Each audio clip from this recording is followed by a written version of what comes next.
Coki titik baliknya di mana jadi manusia yang lebih baik as a whole gitu.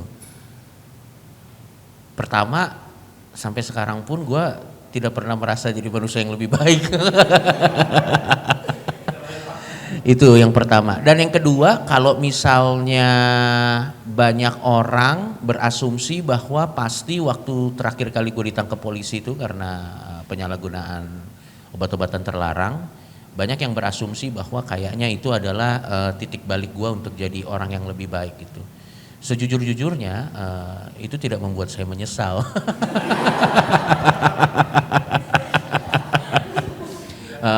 Momen ditangkap itu tidak membuat gue menyesal gitu, karena secara aneh pada waktu itu gue memang sudah berekspektasi bahwa sooner or later itu pasti akan terjadi, karena pemahaman gue adalah pada saat itu lo bermain api lo pasti terbakar gitu. Nah kalau konteksnya narkoba, kita pakai narkoba ya konsekuensinya dua, kalau kita cukup beruntung nggak ketangkep ya mungkin meninggal karena overdosis gitu konsekuensinya, atau kalau kita cukup beruntung nggak meninggal karena overdosis ya kita ditangkap polisi gitu. Jadi jujur waktu gue ditangkap polisi kemarin itu yang videonya viral, yang anyway lucu sekali videonya, waktu itu viral gitu, itu bukan titik balik gue. Bahkan pada saat itu gue ketangkep, ini true story, waktu gue ditangkep dan gue ditaruh di sel, pikiran pertama yang muncul adalah gimana caranya mau make lagi nanti begitu bebas. Ya, jadi gue memang tipe orang yang seperti itu. Konsekuensi itu tidak pernah jadi titik balik buat gue gitu. Nah, yang menarik adalah titik balik gua yang akhirnya membuat gua jadi sedikit berpikir mengenai kayaknya the party is over deh gitu. Adalah pada saat gua ketemu sama orang tua gua gitu.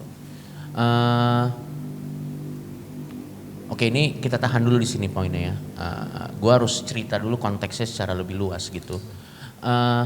Sebenarnya jauh sebelum gue ketangkep narkoba pun, kalau misalnya kalian Google nama Coki Pardede itu di sosial media pasti, terutama di Google ya, akan lebih banyak kasusnya daripada prestasinya gitu. Dan kasus gue tuh banyak sekali, dari mulai 2018 sampai bahkan sampai sekarang kasus gue tuh banyak sekali gitu. Dan kasus-kasus gue ini levelnya nasional gitu. Gue kasih pemahaman dulu, kasus level nasional itu seperti apa gitu.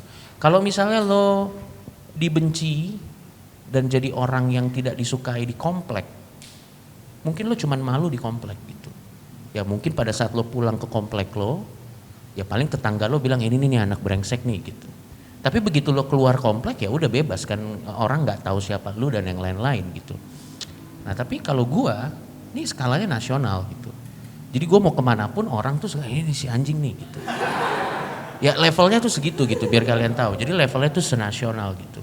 Dan ini juga cukup damaging. Pada saat itu gue tidak pernah berpikir sejauh ini. Tapi ini cukup merusak efeknya ke keluarga besar gue. Karena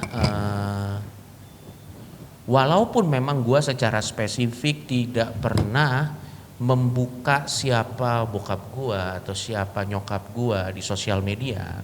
Jadi mereka secara identitas cukup terlindungi. Tapi kan paling tidak di tetangga sekitarnya atau di keluarga besar. Orang tua gue ini kan selalu jadi bulan-bulanan saat gue selalu kena kasus.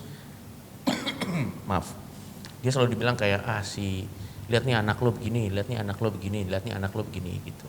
Nah, sehingga bahkan sebelum gue ketangkep narkoba, hubungan gue dengan orang tua gue sudah renggang gitu. Kenapa? Karena asumsi dari gue pada saat itu adalah, ya secara logika gue ini investasi bodong gitu. Pada saat itu asumsi gue begitu. Karena pada saat ada orang tua punya anak dan anaknya fail, dan failnya nggak sekali loh, failnya berkali-kali. Ya mungkin nggak fail ya, kalau fail kan itu masalah subjektivitas gitu. Tapi maksudnya mencoreng nama baik keluarga lagi.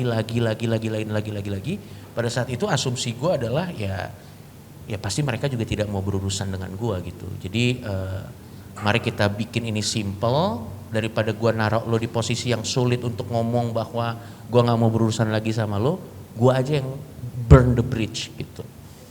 Jadi bahkan sebelum ketangkep tuh gue sudah tidak berhubungan dengan orang tua gitu.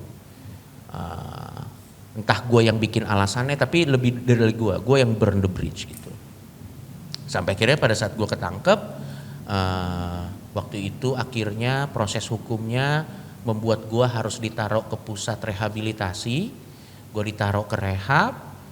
Di rehab itu akhirnya ini adalah satu-satunya momen di mana gue tidak bisa menghindar untuk ketemu sama orang tua gue. Orang dijagain sama petugas kan, gue nggak bisa kabur kan. Kalau dulu sebelum ketangkep kan, kalau orang tua gue ada inisiatif ingin bertemu kan, gue bisa tolak gitu. Kayak gue nggak ada waktu buat lo gitu. Gue begitu orangnya. Nah, pada saat gue ditangkap, ditaruh di rehabilitasi, akhirnya ada satu momen di mana petugas ngomong, Coki, ini nyokap lo mau datang gitu. Ini gue nggak bohong ya. Kata pertama yang gue bilang udah meninggalnya bisa nggak? Gue bilang kayak gitu. Bilangnya Cokinya udah mati gitu. Nggak mau ketemu sama bokap nyokap. Gue bilang kayak gitu. Dia berpikir itu jokes, anjing lah nggak bisa lah Cok, lo harus ketemu, dia datang nih orang tua apa segala macam. Udah bilang lah apa kayak gue malas ketemu gitu. Karena pada saat itu asumsi gue adalah ini cuman akan ngomong kayak gue cuma pengen ngasih tahu ini kartu keluarga saya robek ya. Jadi di asumsi gue kayak gitu awalnya gitu. Ya udah gue menolak.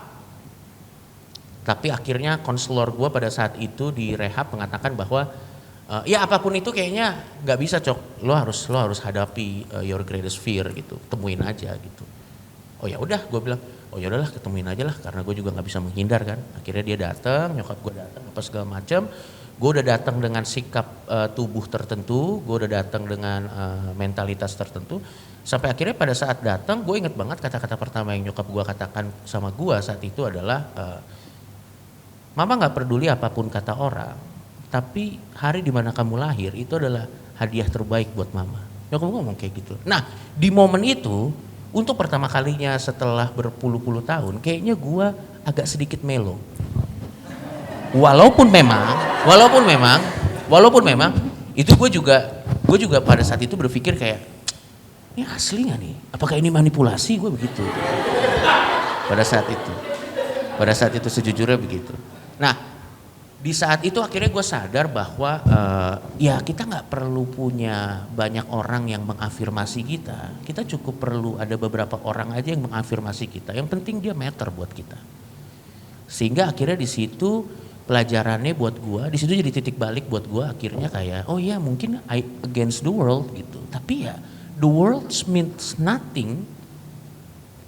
Yang means buat lo tuh adalah orang yang memang matters buat lo gitu. Jadi kadang yang gue pelajari di situ adalah kita tuh kadang kan sampai taraf tertentu kan suka cari afirmasi dari orang lain gitu. Dan memang menyenangkan teman-teman. Nah itulah makanya saya jadi stand up comedian kan. Karena pada saat saya berstand up dan ada tepuk tangan atau orang-orang yang kerja di entertainment secara general, pada saat kita naik ke atas panggung dan melakukan craft kita dan ada apresiasi balik, itu candu sebenarnya sampai taraf tertentu.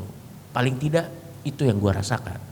Saat gue naik ke atas panggung ada afirmasi dari orang, gue kasih jokes, ada reaksi balik tertawa gitu, anjing nih enak gitu. Dan tapi di momen itu gue sadar akhirnya gue udah punya show 3.000 orang, gue adalah stand up comedian kedua di Indonesia dengan penonton terbesar selain Panji Pragiwaksono. Panji Pragiwaksono 7.000, gue 3.000. Tiket gue waktu itu sekitar 1 jutaan. Anyway balik lagi, akhirnya di situ gue sadar bahwa afirmasi dari ribuan orang itu nggak penting kalau kita nggak dapat afirmasi dari orang terdekat gitu. Nah titik balik gue di situ. Akhirnya saat gue tahu anjir ternyata masih ada orang yang believe ya sama gue ya, dan itu adalah orang tua gue. Di situ akhirnya ya ngumpung dia masih hidup kan, soalnya kan waktu terus berjalan ya teman-teman ya. Dan fakta yang tidak terhindarkan dari waktu ini kan adalah pasti akan berakhir. Kita sih pengennya enggak gitu, tapi kan tidak mungkin kecuali kita cyborg. Tapi nggak di sini kayaknya nggak ada yang cyborg. Waktu pasti akan berakhir gitu.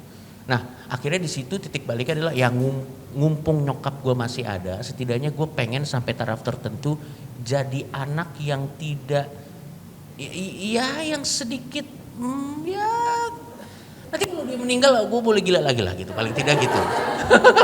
Nah karena memang kenyataannya kan setiap orang pasti akan meninggal pada akhirnya gitu. Dari situ akhirnya titik balik. Akhirnya di situ sedikit demi sedikit gue memperbaiki diri gue sedikit demi sedikit memperbaiki diri gue, dan akhirnya ya saat kita gue tuh saat perbaikannya dari dalam, kalau kita memperbaiki dari dalam, sisanya akan jatuh pada tempatnya dengan sendirinya.